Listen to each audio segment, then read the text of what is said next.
नीतीश कुमार ने 2020 बिहार विधानसभा चुनाव में घोषणा की थी कि ये उनका आखिरी चुनाव है। ऐसे में सवाल उठ रहा है कि क्या बिहार की सत्ता तेजस्वी को देकर वो 2024 में केंद्र की राजनीति करेंगे। केंद्र की राजनीति का मतलब है विपक्ष को लीड करना, लेकिन उसके लिए उन्हें कई चुनौतियों से पार पाना होगा। साथ ही मोदी फैक्टर से भी निपटना होगा और ये इतना आसान नहीं होगा।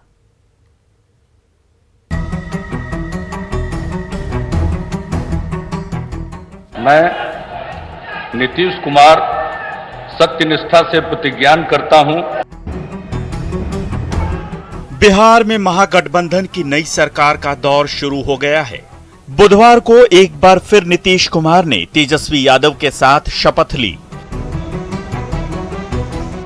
नीतीश कुमार की बतौर मुख्यमंत्री ये 8वीं शपथ है। 3 मार्च साल 2000 से शुरू हुआ सीएम पद के शपथ का ये सिलसिला 10 अगस्त 2022 तक जारी रहा। अब ये 8 तस्वीरें देखिए कब कब उन्होंने मुख्यमंत्री पद की शपथ ली। 8 बार शपथ लेने के पीछे नीतीश कुमार की अनोखी सियासत है। कम सीटें होने के बावजूद वो पिछले 2 दशक से बिहार में सत्ता के शीर्ष पर बैठे हैं। गठबंधन में चाहे कोई भी हो, मुख्यमंत्री की कुर्सी नीतीश कुमार के पास ही होती है। इसके पीछे है उनकी दल बदल की राजनीति। ऐसे में सवाल उठता है कि क्या नीतीश कुमार की दल बदलू की राजनीति 2024 में प्रधानमंत्री मोदी की साफ सुथरी छवि को चुनौती देने की राह में रोड़ा नहीं अटकाएगी। मोदी के सामने खड़ा होने के लिए नीतीश कुमार को कम से कम 7 विपक्षी पार्टियों से जीतना होगा। उन्हें महागठबंधन की चुनौतियों से भी जीतना होगा। केंद्रीय जांच एजेंसियों की चुनौतियों से भी जीतना होगा। नीतीश कुमार को लालू के शासन व्यवस्था की छवि से भी जीतना होगा। क्षेत्रीय पार्टियों की महत्वाकांक्षा से भी जीतना होगा। पीएम उम्मीदवारी के लिए कांग्रेस की दावेदारी से जीतना होगा। नीतीश कुमार को कांग्रेस की हाईकमान पॉलिटिक्स से भी जीतना होगा। उन्हें मोदी की बढ़ती लोकप्रियता और ताकत से भी जीतना होगा। अगर ऐसा होता है तभी 2024 में वो पीएम मोदी के सामने खड़ा होने की स्थिति में होंगे। यानी नीतीश कुमार के सामने चुनौतियां हजार हैं। सिर्फ सपना देखना ही उनके लिए काफी नहीं है। अब इसके बाद ये भी जान लीजिए कि एनडीए गठबंधन में रहते हुए मोदी फैक्टर ने उन्हें कैसे बचाया। 2020 बिहार विधानसभा चुनाव में मोदी फैक्टर ने नीतीश को बचाया था।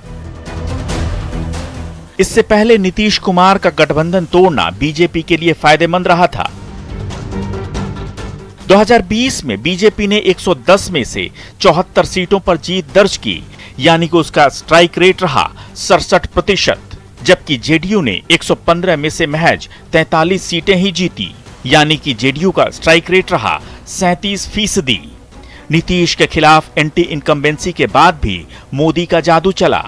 मीडिया रिपोर्ट्स में मोदी फैक्टर को जीत का कारण बताया गया। नीतीश कुमार ने 2020 की जीत के लिए मोदी के सहयोग को क्रेडिट दिया था। बावजूद इसके बीजेपी ने उन्हें मुख्यमंत्री बनाया, यानी किसी भी हाल में पीएम मोदी नीतीश कुमार से आगे दिखते हैं। 8 साल तक सत्ता के शीर्ष पर काबिज रहने के बाद भी मोदी फैक्टर चुनावों में खूब कमाल दिखाता है। स्थिति ये हो गई थी कि 2020 बिहार विधानसभा चुनाव में नीतीश कुमार को ये तक कहना पड़ा था कि ये उनका आखिरी चुनाव है, यानी इसके बाद नीतीश कुमार केंद्र की तरफ जाने का प्लान बना रहे हैं। Bureau report, news 18।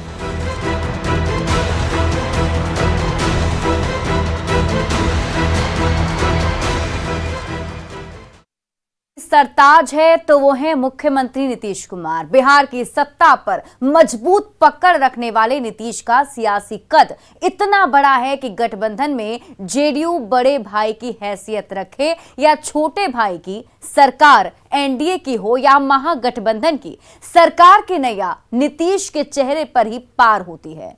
एक नजर डालिए बिहार के सबसे बड़े सियासी शख्सियत नीतीश कुमार के राजनीतिक सफर पर।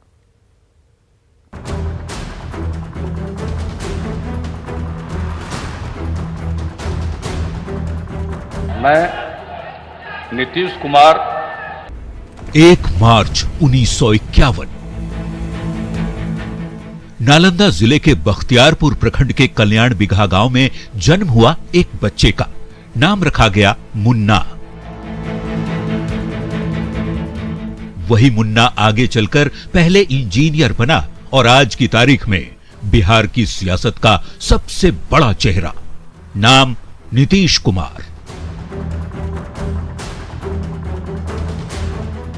10 अगस्त को जैसे ही नीतीश कुमार ने 8वीं बार बिहार के मुख्यमंत्री पद की शपथ ली, उनके नाम एक और रिकॉर्ड जुड़ गया। बिहार में सबसे ज्यादा बार मुख्यमंत्री बनने वाले राजनेता का। बिहार की सियासत के सबसे बड़े चेहरे नीतीश कुमार ने अपने सियासी चाल से विरोधियों को चौंकाया है। सियासत की पिच पर सुशासन और विकास वाले अपने इमेज के दम पर बेहद लंबे समय तक बिहार की सत्ता की कुंजी अपने पास रखी।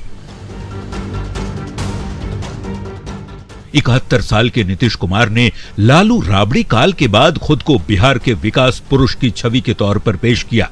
सरकारें किसी भी गठबंधन की आई, सरताज नीतीश ही रहे।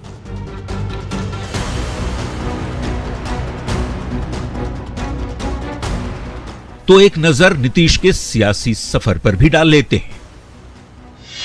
1977 में पहली बार 26 साल की उम्र में नीतीश नालंदा के हरनौत सीट से विधानसभा चुनाव लड़े थे, हालांकि वे हार गए। 1980 में जनता पार्टी सेक्युलर के टिकट पर हरनौत से ही विधानसभा का चुनाव लड़ा, इस बार भी हार गए।